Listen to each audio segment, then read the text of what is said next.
Hello बच्चों, let's read the question. Ecosystem has two components. So दो components ecosystem के कौन कौन से हैं? ए पार्ट में क्या ये प्लांट्स एंड एनिमल्स हैं, वीड्स एंड ट्रीज हैं, बायोटिक या एबायोटिक है, या फ्रॉग्स एंड मैन है? सो इससे पहले कि हम इकोसिस्टम के कंपोनेंट्स के बारे में बात करें, लेट्स डिफाइन दिस फर्स्ट. सो यहाँ पे की कंसेप्ट हमारा है components of ecosystem. So components of ecosystem को फाइंड आउट करने के लिए अगर हम इसको डिफाइन कर लेंगे तो हमें पता चल जाएगा कि क्या क्या कंपोनेंट्स है. So what is an ecosystem? So ecosystem is basically a segment of nature where living organisms interact among themselves, interact among themselves as well as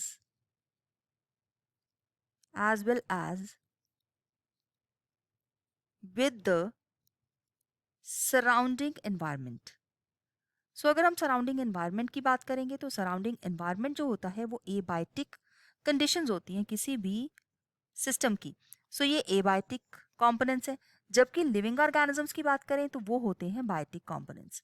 so ecosystem के अंदर हमारे पास बायोटिक और एबायोटिक दो तरह के कंपोनेंट्स होते हैं. सो बायोटिक कंपोनेंट्स में हम लोग एनलिस्ट कर लेते हैं. सबसे पहले प्रोड्यूसर्स जो कि प्लांट्स है, रेडिएंट एनर्जी को यूज करते हैं. दूसरा हमारे पास हो सकते हैं कंज्यूमर्स, और तीसरे हमारे पास हो सकते हैं डीकम्पोजर्स जो कंज्यूमर्स और प्रोड्यूसर्स के ऊपर एक्ट करेगा एंड देन ये इसको डीकम्पोज करके न्यूट्रिएंट साइक्लिंग में हेल्प करेगा. जबकि एबायोटिक कंडीशंस हो सकती है कोई भी एनवायरमेंटल कंडीशंस, जिस तरह से टेम्परेचर, वाटर, सॉइल, पीएच. तो ये किसी भी तरह की ये कंडीशंस हो सकती है. सो इस केस में हम लोग ऑप्शन सी जो है बायोटिक एंड एबायोटिक कंपोनेंट्स को बिल्कुल सही आंसर इस क्वेश्चन का मार्क कर सकते हैं. जबकि प्लांट्स एंड एनिमल्स ये रॉन्ग है, वीड्स एंड ट्रीज ये भी रॉन्ग है, फ्रॉग्स एंड मैन ये भी रॉन्ग है. क्योंकि प्लांट्स एंड एनिमल्स में सिर्फ, और इन तीनों ऑप्शंस में फॉर दैट मैटर, हमारे पास सिर्फ बायोटिक कंपोनेंट्स की बात की गई है. जबकि एबायोटिक कंपोनेंट्स हमारे लिए बहुत ज़्यादा इंपॉर्टेंट है, क्योंकि हमारे जो बायोटिक कंपोनेंट्स हैं इन्होंने जो एक्सचेंज ऑफ एनर्जी करना है वो एबायोटिक कंपोनेंट्स के साथ ही करना है.